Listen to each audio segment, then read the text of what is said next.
Welcome to Luca and Miguel. Enjoy the video. You begin by confirming a few essentials. Your phone number must be the one linked to Aadhaar and the Google Pay app installed. Once done, open Google Pay and sign in with your Google account.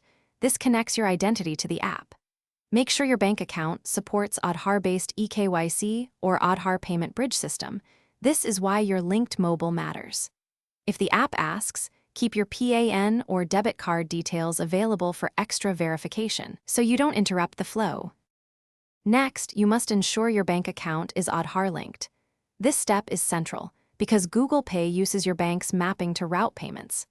If your account isn't linked, either use your bank's app to perform Aadhaar eKYC with OTP or visit a branch to submit the Aadhaar linking form and biometric verification.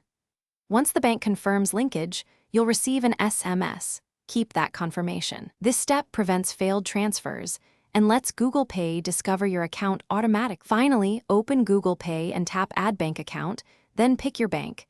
The app uses SMS verification to securely confirm your number and fetch Aadhaar-linked accounts. You'll see the mapped account, select it and finish setup. After setup, make a small test transfer to verify everything works. If the account does not appear, check that the mobile number in your bank's Aadhaar record matches your phone. If not, update your bank records and retry. Mismatched numbers cause the most failures. Thanks for watching and please subscribe. It's the best investment you'll ever make.